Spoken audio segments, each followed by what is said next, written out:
who knows me knows that I love to do shocking things. Yes. Have you ever seen in your life the author of a book to read their own book for you? No. So that would be me.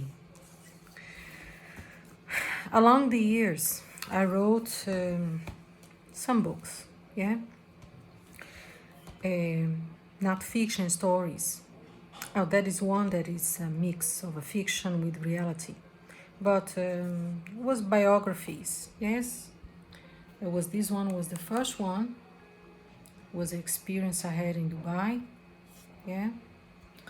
It's called Freedom Like Ruby, yeah? Oh, that was beautiful, beautiful.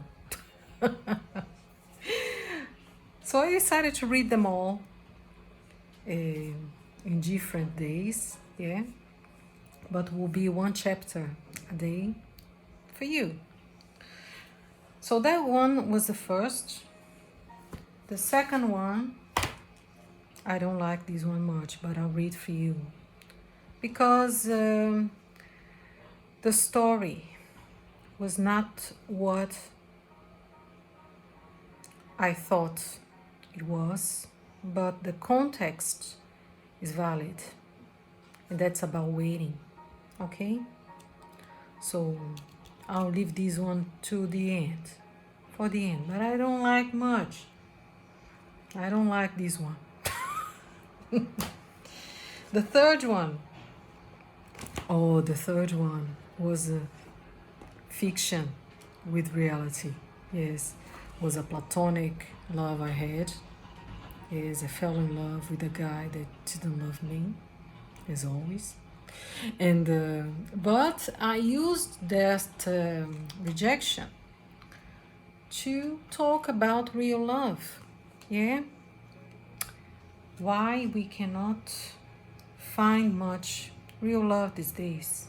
Okay, so it is not a romance actually. Okay, even involves a little touch, but you can't have a romance with just one. Yeah, it has to be two. But the topic love was the king of the story. Okay, it's called My Walks with Morten. Yeah, because my victim of love was called Morten in Denmark, but I will never reveal his last name. No. And the last one was a recent one called I Said No. And he's huge like that. I didn't know. I made a mistake about the size. I'm sorry. But whoever has a problem to read and wants to buy the book would be very thankful for the size of the book. Look, it's a A4 size. See, you don't need to buy none of these. I'll read.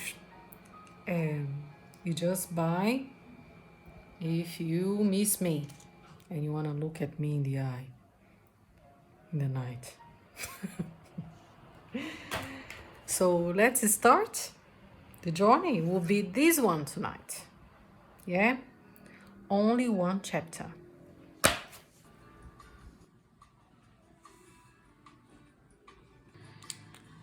Okay, that's what the story is about.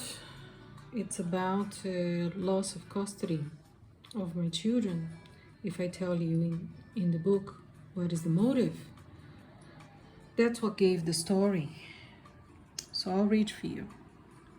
The love man told me to deny, to bury, to spit on, and to be ashamed of what the Bible says regarding physical discipline of children. I lost parental custody of my children and any right to be their mother for disciplining my son according to what is written in Proverbs 23:13-14. I lost them to honor the heart of God until the time comes when He will honor what I told the rulers and convert that nation in one day without the use of a paperwork voting system, or any method they know.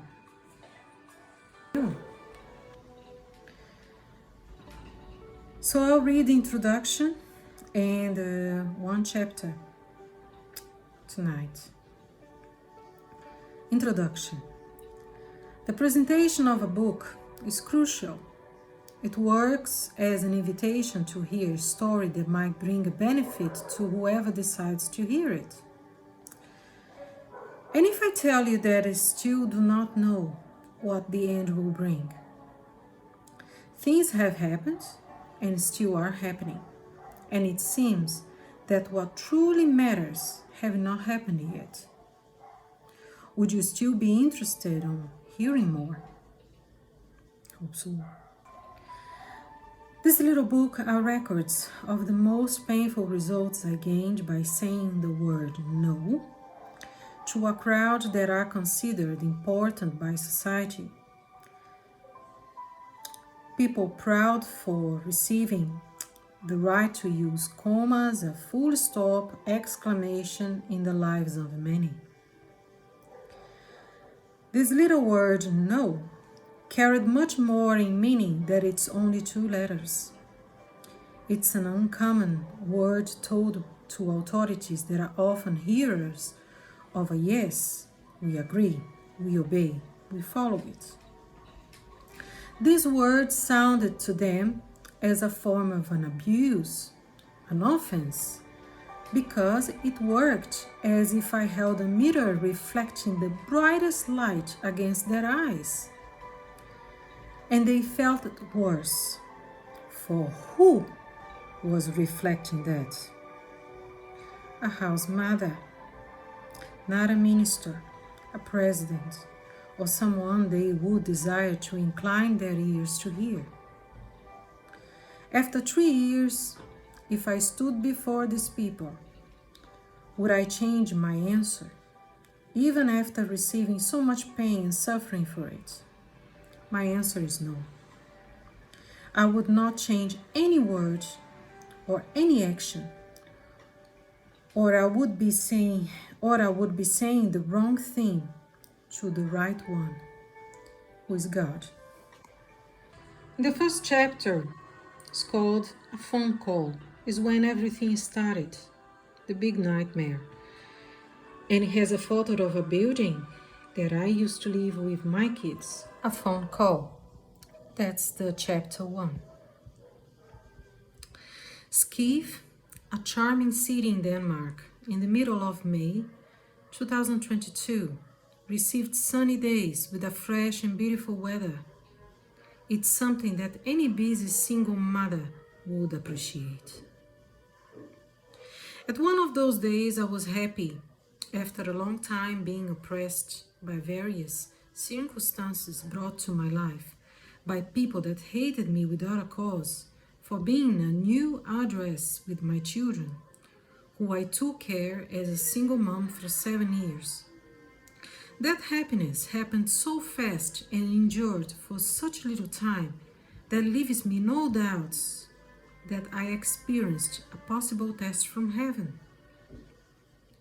I say this because it was not easy to relocate to that place we started to live in.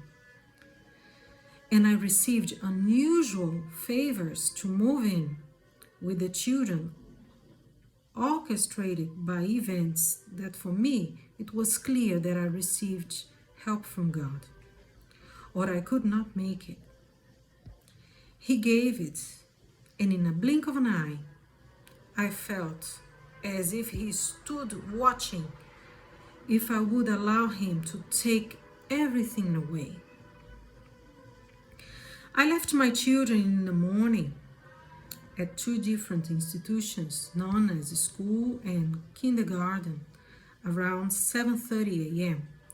and I went shopping for our home, something that brought me joy every time because I am a dedicated homemaker.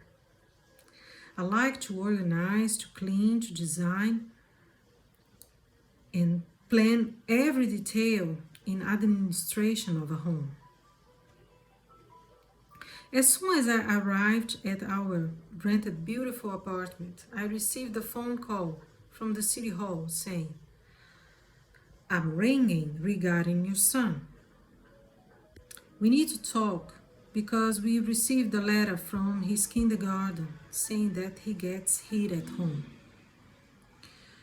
Those words sounded to me as if I committed a crime by slapping a child in the butt in love for correction, only in cases of continuous disrespect and disobedience.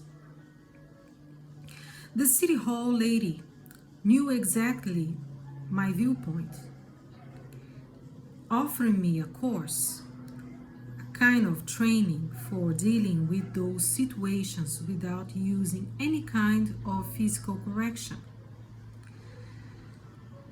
She has heard it for so long that physical discipline is a violence, that my reasons for doing it counted for nothing. The training offered was letting a child go unpunished without any reproof.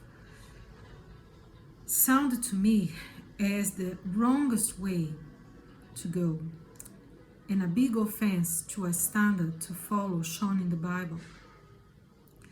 That was a standard that I was brought. And because it gave me a character regarding faithfulness, respect, and other useful values, that I could not agree with her to despise it and replace it with something told in the Bible not to do with your children if you love them. That phone call happened on a Friday afternoon, the most undesirable day of the week to deal with these kind of issues, simply because we can't solve anything on a Friday.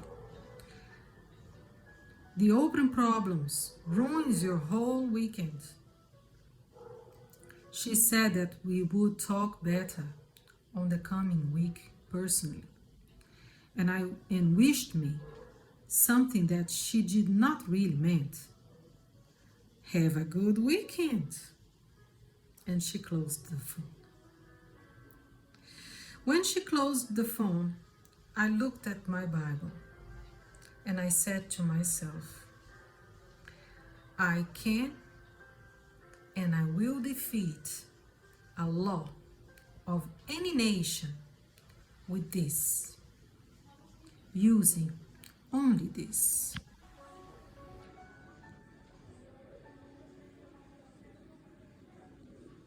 That was it for tonight. Tomorrow night, there is a good story night here. That's not the most beautiful story, but it's a story. Okay.